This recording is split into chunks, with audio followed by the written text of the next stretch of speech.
Kia ora and welcome to another video in this series aimed at teaching you how to play Riftbound step by step, hopefully getting you confident enough for your first Nexus 9. For today, I have been at, so far, 2 pre-rifts, and I want to share my experiences with them, share some updates that I have regarding certain keywords such as Empower, which is a massive part of this new set, as well as some of my opinions on the cards that we've seen so far and how people have been utilizing them. So without further ado, we're going to firstly be looking at my game of Nasus. This was my first pre-rift. I opened him as my starter pre-con, and I got some really nice cards out of it. So these were the 3 battlefields I chose to run, because with a pre-rift you choose 3 battlefields, but your opponent chooses one at random. They're flipped upside down, they pick one, good to go. This game, they chose this battlefield, Mystic Vortex, and without really getting into the other one, my other one was Mel. Now for the Nasus one, all I'm going to do is I'm going to show you all 25 cards in this. It's the legend includes the 25, and the chosen champion it also includes. So you've got the 2 here and then the 23 in the drawer. Now if we have a look at it, actually why don't I just draw X, draw 10, cool. So, I chose Nasus, obviously. I chose to keep the legend because while in a format such as this, legends are often hit or miss. Some beautiful, some great, others terrible. Nasus is one of those that actually fall into the terrible category because A, you need either big units, big energy spells, or big energy gear, or big energy powers or abilities. And I got a few, and it made me stick with him for a bit, but come game 3, I really, on review, should have just dropped it. And I'll get into why later. My chosen champion, I pulled a blue Mel. I was like, oh my god, this is amazing, this is the card that I really wanted to see, so it was a beautiful pickup for me. And so what I will do is I will first lay out the units that I used, beginning with the 2 drops. So we had 2 Oedipuses, 1 Shadow's Disciple, 1 Mournful Witness, and 1 Old Porro. Now, across these, Oedipus was a great opener. If a player would score 1 point from conquering or holding during their first or second turn, they would draw 1 instead. This was a great way of saying, hey, you know, if I'm going first, I'm going to get a unit down, you're going to get a unit down, I'm going to get a second unit down, you're going to get a second unit down, and if you've moved in, you have not benefited from that movement, besides getting a draw, and if you haven't moved in, you've got 2 open battlefields for me to enter into, and at this stage, when I can finally score again, I will have 6 runes to my name, which is a pretty good amount. The Shadow Order Disciple was just, I really needed another good 2-drop. I needed a 4th 2-drop, because although you see 5 here, I'll get into this last one, but Mournful Witness, once again, just a really powerful 2-drop. If I get the ability, I'm happy. If I don't, you know, I still get a unit down. Old Porro, I can't be played on your first, second, or third turn. It is what it is.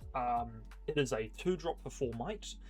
And what I found was it was really powerful for if you move in, then on your second turn you move out, you know, you're getting a draw, you get a few draw if you want it. But on your 4th turn, regardless of whether you're in base or on a battlefield, he is just a really fun thing to drop down and say, this is a big unit. And what you might realize across the board is there are very few things that are big units that can kill big units, until a bit later in the game, which made him quite threatening, especially because a lot of people were running a card, not this card, it was a purple one, Gust Walker, I think it's called, in which it says if a unit's 3 or might less, banish it, otherwise return it to the hand, and for 2 energy, a 4 might is a great trade-off. So that were my 5 2-drops. Moving on to the 4 drops, well, 3 and 4 drops, because they go hand in hand. We had 1 Serene Ascetic. He has an Empower that is quite strong for a defensive strategy, but because he's a 3 and then 3, and especially if you don't... where are my other battlefields? Sorry. No, I cannot for the life of me find my other... No. Anyway, for the other battlefields... Oh, it's because the other person hasn't chosen. That's right. That's why. Never mind, don't excuse me. The other battlefield, one is called Risen Altar. It reduces your empowerment costs by 1 energy or might. Oh, power, sorry. So this would be a 3 energy drop, 2 energy and power. So on, if you're going second, you can drop him turn 1, and then on turn 2, or even on the same turn, you play him second. On your if you play second on your second turn, you play him and you empower him. That is a 6 might unit turn 2, or turn 3, pretty powerful. Or turn 2 powerful, sorry. But that was why he was there. Did he see much play? Kinda not. Well, he saw play, but he didn't see empowerment, and that's kind of because the whole game, all of my games, I was really on the back foot when it came to extra energy. And with Nasus, that feels quite counterintuitive, but that's the reality. The other 3 drop was Tornado Warrior, which is a hidden card. When you play me from face down, you may empower something else here, disempower it at the end of your turn. Temporary empowerments were kind of fun, but I never really used it from hidden. I more just played it once again, like if I saw it in the opening hand, I kept it, but I actually, from memory, I don't think I played him once. I think I kept on burning him away through battlefields such as Shadow Temple on the opponent's side, or just naturally the occasional, it never showed up. The next 3 drops I have are the Frostcoat Mothers. I got 2 of these, it was amazing.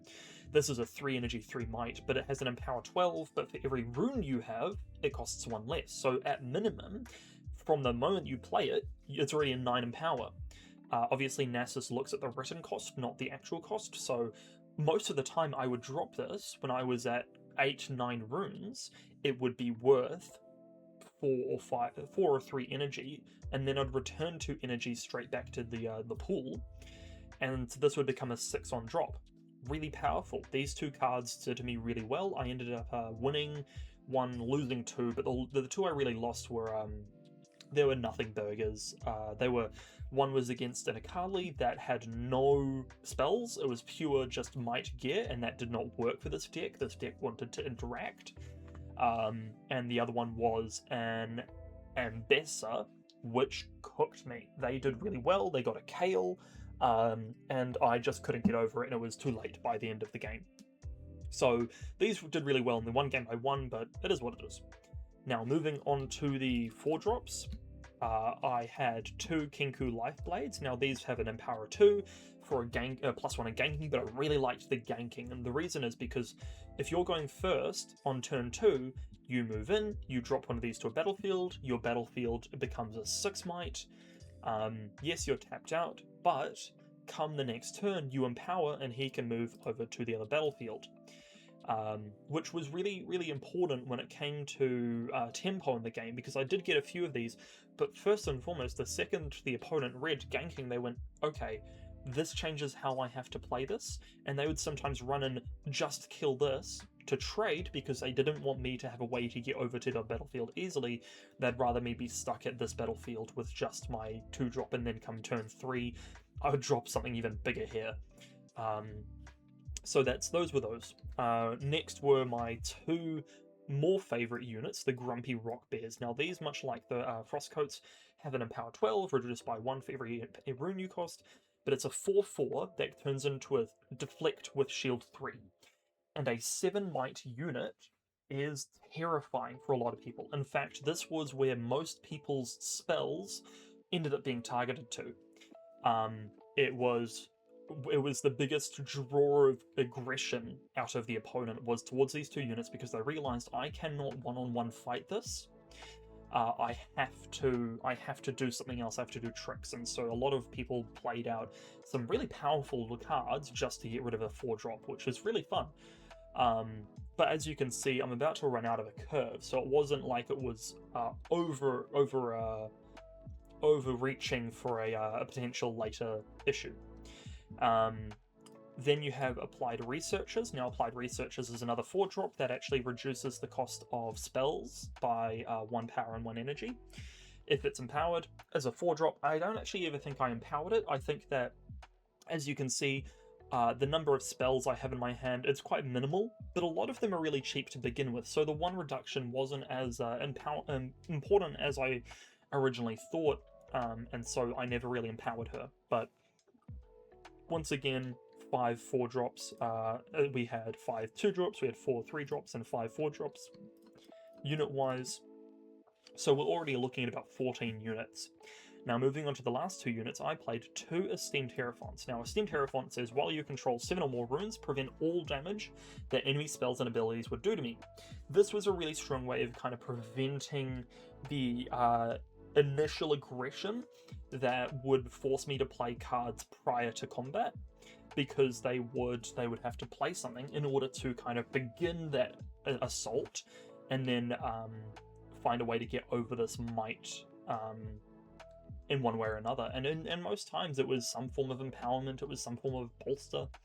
But these 2, they saw a bit of play, but they weren't the defining moment. They were just more of a nuisance for a lot of people. They just ran a big unit in to kill it, and then they traded or it died, and I forced them to do something else. And they were more of like a power play, where it's, I put this down, I say, hey, you now have to do more than you're currently doing to get past it. But unfortunately, when it came to the Ambassador, they didn't really care. Now we move on to the spells. Well, actually, I'll quickly bring out Mel Newly Awakened. So Mel was my chosen champion because when you play her, you draw 1. Phenomenal. But secondly, your spells and abilities can't be countered, which, while there wasn't many things that could counter spells, the -1 also had no real major impact in this game. It was still nice to have, because there were a few spells where sometimes I'd go, oh, that's unfortunate. But mostly I really liked her for the draw, and I put her in the chosen champion because as a 2-drop, it was the only legend or champion unit I actually had besides Nasus, but I didn't run the Nasus because I didn't like him as much. So that's where Mel came in. She was more just a nice 2-drop, but she could have actually, I could have left the legend ability slot empty and I would have been okay. And in hindsight, I think that's what I had a conversation with someone about, was if I had just dropped the Mel, we would have been in the same position. Now, moving on to the spells. We had 3 1-cost energy spells, and they all did something really unique. So Twilight Shroud, has flow, so it was a nice way to kind of bring back some dynamics. Means that its enemies can't be chosen, a unit cannot be chosen by enemy spells and abilities, which was really strong when you paired an assault with something such as the Frost Coats, into all the Kinkus. +1 might turned those into 5s and 6s, but more importantly, you can't really do counter spells with it. But like I mentioned, the Akali I first played no spells, and so this was kind of useless. And so more times, I actually just kind of let it sit there for a +1 rather than the actual ability thing. The next one was Mesmerize, which was phenomenal. I wish I had 2 of them in the deck, but I only actually got 1, which is a bit of a shame. Reaction speed, great. Interaction is king when it comes to pre-rift, so it was really nice to see. It has the ability which says choose a friendly unit, return a friendly unit to its owner's hand, or give an enemy unit -2 this turn. I did both of these things across my play, obviously in different games. One was purely just, hey, you're putting a lot of effort in to kill this. I think it was my Kinku Lifeblade, though. I was like, you're putting a lot of effort in to kill this. You've played 1 spell, you've reduced its might by, you've dealt 4 damage to it off the bat. It's at 1 health. You're going to fight me with a 6 might unit. I'm just going to return it back to hand. Cool, whatever. Unfortunately, that was the game against the Akali, so I never really actually brought back the Kinku Lifeblade. But the other game I went, oh cool, you're fighting me really heavily? Oh cool, you're playing this unit that when it empowers for 5 energy, 1 orange power, it matches the highest might unit +1. Cool, it's now -2. You're not winning that trade. And that was really funny to see because they put a lot of eggs in that basket, but it did not pay off, unfortunately, for them. So that was when Mesmerize came out. It was really powerful. It's a reaction spell, so a lot of fun with it. However, with the battlefield, the Dragonflame Altar, I think it's called, it also was an extra power, so it was quite unfortunate. And the last one is Crumbling Sands, and Crumbling Sands actually won me the game because it's counter spell if an opponent has played another spell this turn, and the guy, he played a spell and he tried to replay it from trash with flow, and I went, hey, no, too bad. And it ended up he was off by 1 rune and 1 might in order to get me off the battlefield and make it so I couldn't win that turn, and most likely wasn't going to win the game.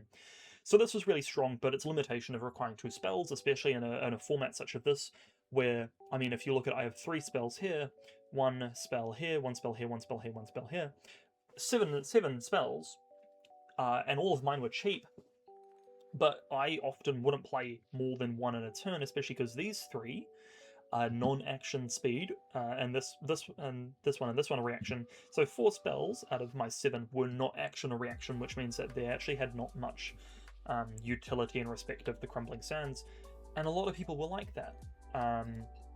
Now, moving on past these ones, we move on to the 2 costs, being Resonating Strike, which was really powerful. Take a unit, choose a battlefield, then take a unit from anywhere else and move it to that battlefield and give it +2. I did this with my Grumpy Rock Bears. I had 1 at each battlefield, and no matter where they chose, I was going to be moving the other one, and it was going to become, you had the 7 might already through the shield, and then you were moving in another 7 might unit with +2, so it was a 16 might battlefield no matter where you went. And so this was really powerful, but unfortunately, like I said, I only got 1 of these as well, and that was really unfortunate. Dredge Up, everyone really liked Dredge Up as a card. You will see a lot of them, no matter if they pick blue, it's most likely going to have a Dredge Up in it. The draw 1 and then a flow for 2. Draw 1, so for 4 runes, 4 energy, you essentially have a Consult the Past, or alternatively, this is just upstage comedy.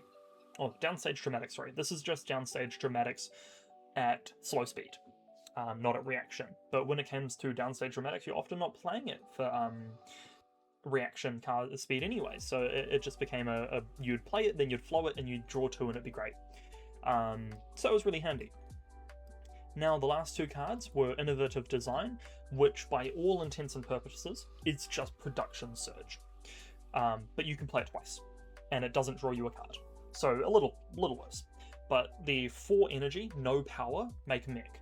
Then flow for the cost of Production Surge. If you had a mech, 2 energy, 1 power, meant that between these 2 cards, I had access to 6 mechs, or 4 mechs, and on one of my turns, I had 2 might units at the battlefield, and I just dropped down a mech onto both of those battlefields, and then pass because, I've burnt 6 runes in 1 power, but mostly it was a lot of might for very cheap. Anyway, that was a look at the Nasus. Like I said, I went 1 and 2 on it. If we move over to the... Why is that not working?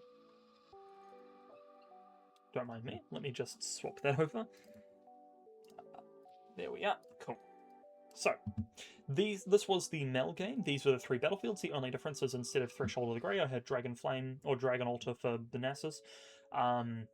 Risen Altar was phenomenal, and this is actually what a lot of people end up choosing for me, thankfully.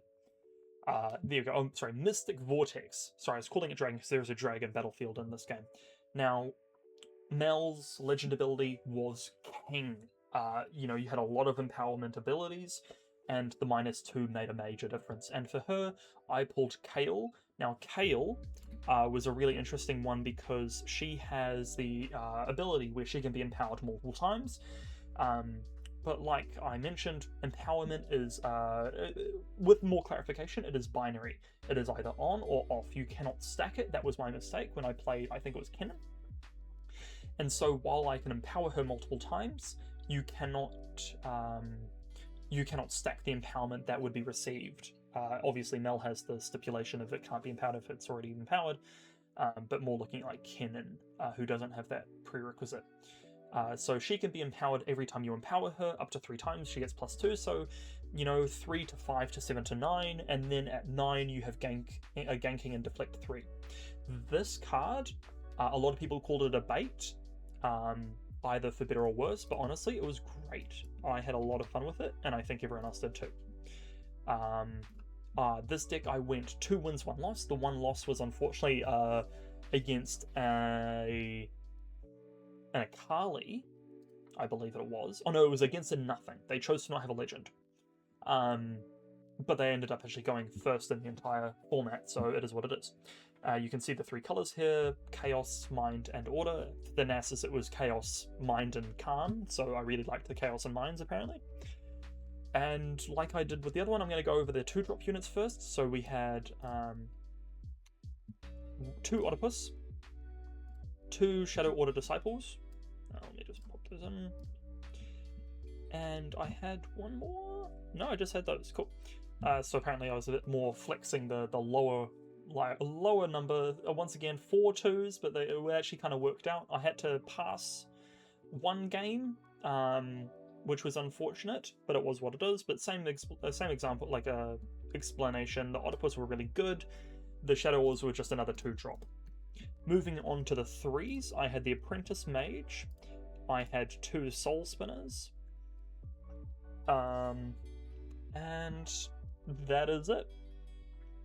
Now, the 2 Soul Spinners were ambush units. I really liked them, but I also had the Kale, so I should actually add Kale to the stack as well. So Kale was my 3-drop for if I went second.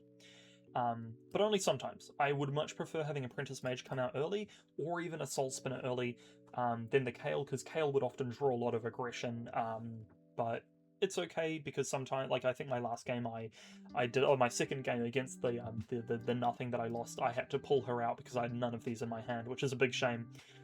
7 cards, and I didn't see any of them in the mulligan, which was a bit of a shame. But so these were really good as ambush units. They were really strong as a 3-drop into a battlefield as a recovery. Not a lot of ambush was seen in this pre-rift, which was quite fun.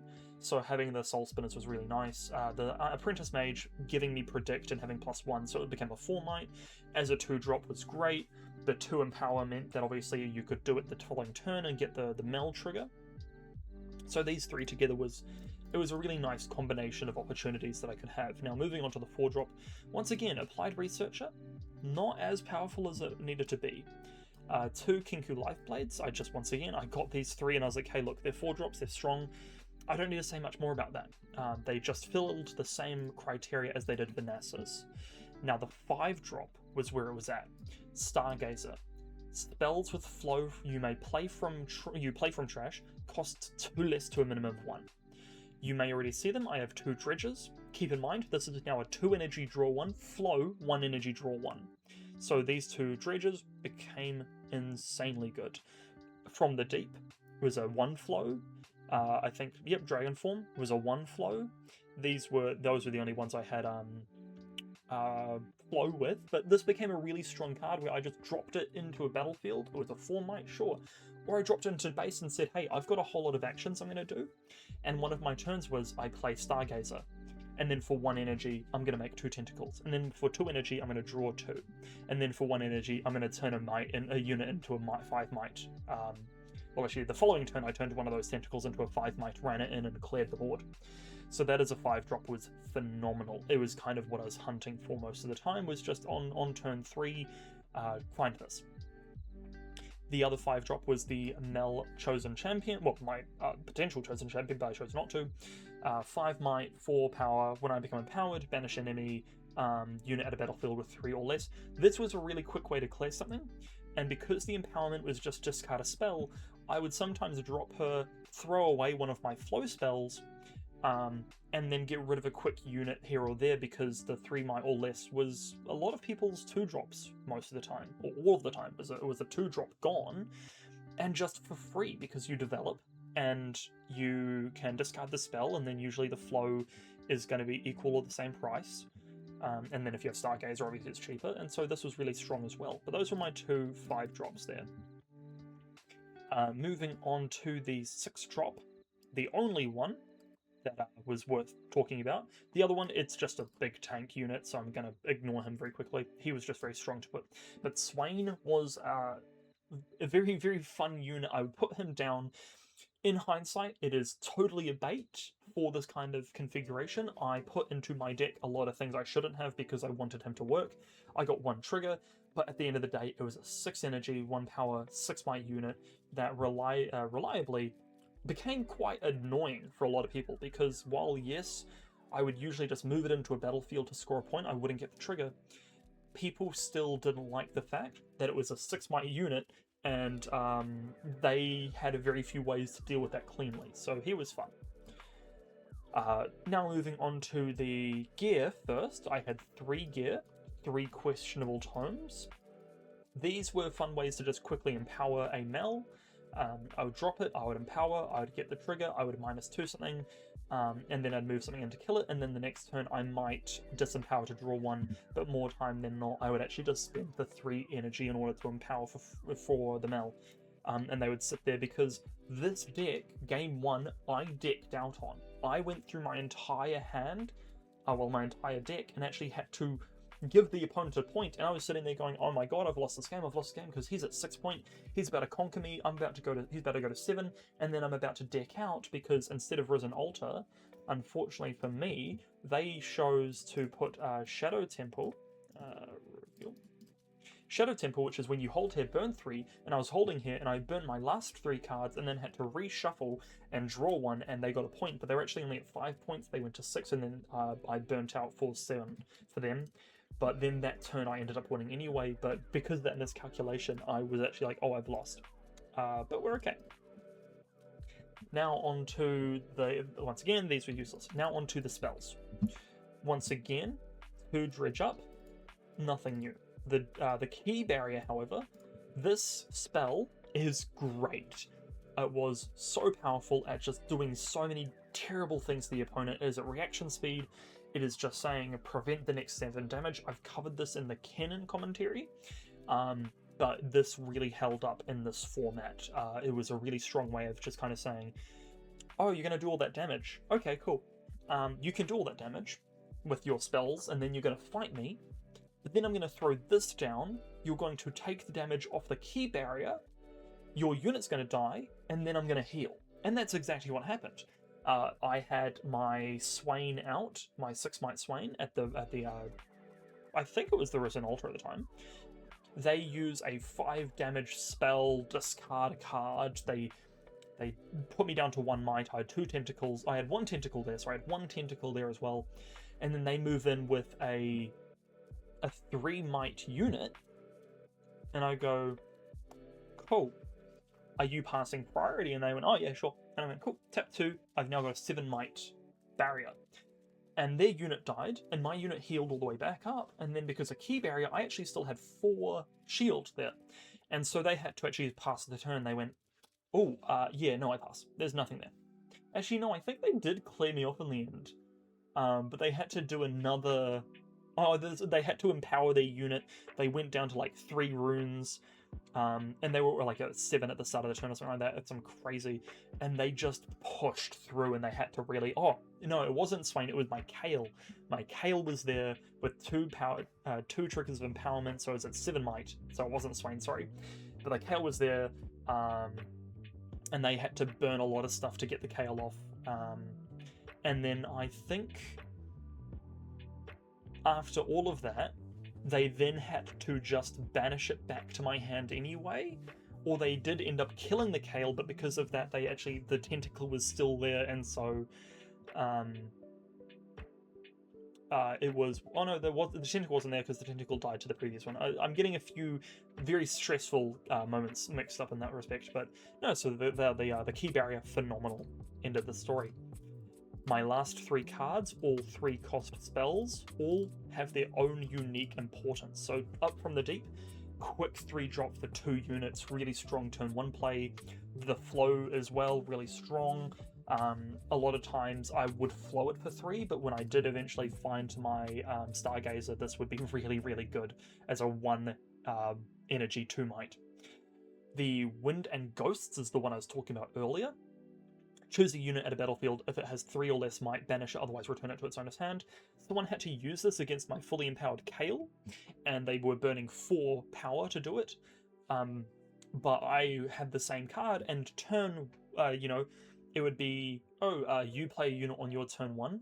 My turn 1 is going to be a tap.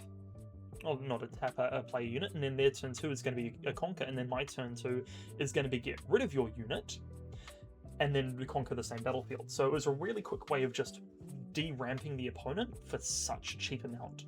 And it's action speed, so I did have one game where I actually used it in a combat showdown and just demolished them for it. Dragon form, a unit becomes 5 might this turn. That's a positive and a negative. It goes to 5. Really strong for the tentacles, really strong against opponents that are over-committing into certain units. Kale, from 9 down to 5. Yes, still you have to pay the 3 deflect, but it's better than nothing, especially when in comparison to the pain and suffering that can ensue if you don't get rid of it. And the last one is Shock Blast. And Shock Blast is a 3 energy, 1 power, but it costs 2 energy less if something is empowered. And 9 times out of 10, that was going to be Mel or Kale.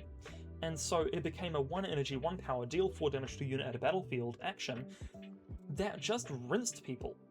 The other situation, and it was the one with the Swain, was they move in, and then I just Shock Blast, kill it, and then they have to reset everything because they've put too much commitment into killing my Swain, and the Shock Blast was like, cool, counted. But no, those were both good. Unfortunately for me, I didn't win all 3 games, so I can't say I am the king of Vendetta, unfortunately. But I nonetheless had a lot of fun. I learned a lot of really interesting things. I had great experiences with the people I went with. I did see someone pull a signature Nasus legend, which was really cool to see. Obviously the market is going crazy right now, so if you're thinking to yourself, man, I'd really like something, just pause, just give it a moment, give it about 2 weeks, and you see some realistic numbers maybe coming through. Anyway, I hope this video has been informative and a bit fun to hear about how my pre-rift went, and I hope your guys' pre-rift are also going great. Let me know below if you have any fun stories about how your pre-rift went, if you pulled anything amazing. Otherwise, I will catch you guys in the next video.